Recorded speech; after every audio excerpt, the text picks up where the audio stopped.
Hello বন্ধুরা, কেমন আছেন? Welcome to my channel Shubhashis Nandi's arena.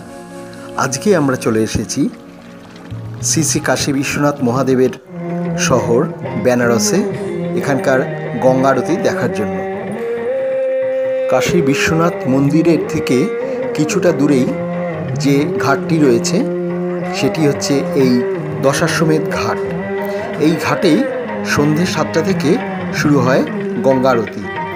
প্রচুর ভক্ত দেখতে পাচ্ছেন এই গঙ্গার ঘাটে এসছেন সন্ধেবেলায় গঙ্গা আরতি দেখার জন্য। তো আমরাও এসেছি এই দশাশ্বমেধ ঘাটে।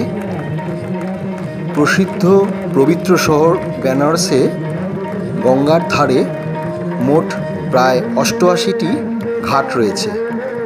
তার মধ্যে রয়েছে আস্সি ঘাট, দশাশ্বমেধ ঘাট, পঞ্চগঙ্গা ঘাট, মণিকর্ণিকা ঘাট, এরকম বহু ঘাট। তার মধ্যে দশাশ্বমেধ ঘাটের এই গঙ্গা আরতি বিশেষভাবে প্রসিদ্ধ।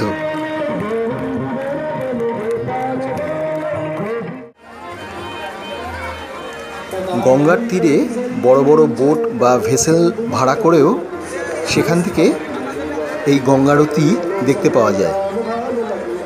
দেখছেন বেশ কয়েকটি বোট গঙ্গার তীরে দাঁড় করানো আছে এবং বোটের ছাদে এবং বোটের আশেপাশে বহু দর্শক দাঁড়িয়ে এই গঙ্গা আরতি দেখছেন। বেনারসের মতো হরিদ্বার, ঋষিকেশ, এমনকি কলকাতাতেও গঙ্গা আরতি দেখতে পাওয়া যায়। দশাশ্বমেধ ঘাটে এখন আমরা দেখতে পাচ্ছি 5 জন পুরোহিত গঙ্গা আরতি করছেন। বারাণসীতে সন্ধেবেলা এই গঙ্গা আরতি এক মহত্বপূর্ণ ঘটনা। সারা বিশ্ব থেকে বহু মানুষ, বহু পর্যটক এই গঙ্গা আরতি দেখতে আসেন। দশাশ্বমেধ ঘাট সম্বন্ধে একটি কিংবদন্তি আছে।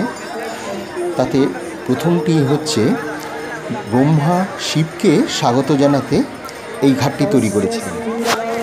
আর দ্বিতীয়টি হলো ব্রহ্মা এই স্থানটিতে 10টি অশ্বমেধ যজ্ঞ করেছিলেন।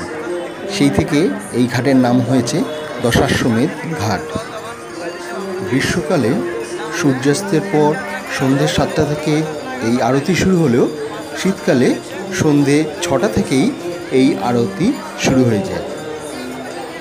বেনারসের দশাশ্বমেধ ঘাটের মতো আরেকটি ঘাট, যেটিকে অস্সি ঘাট বলা হয়, সেখানে সকালবেলায় গঙ্গা আরতি করা হয়। দেখুন এখানে কত বিদেশি পর্যটক ভিড় করেছে। তবে গঙ্গা আরতি দেখতে আপনাকে বেনারস যেতে হবে না, কলকাতাতেই শুরু হয়েছে গঙ্গা আরতি। কলকাতার বাবুঘাটে, স্পেসিফিক্যালি বাজে কদমতলা ঘাটে সন্ধ্যে থেকে এই আরতি শুরু হয়। সেটিও একটি দেখবার মতো অনুষ্ঠান।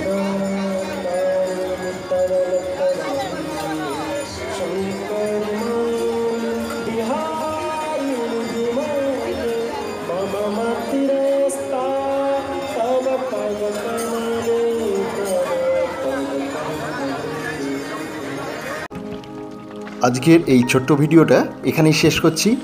ভিডিওটা ভালো লাগলে প্লিজ সাবস্ক্রাইব করবেন, লাইক দেবেন, কমেন্টস করবেন। দেখা হবে পরবর্তী ভিডিওতে।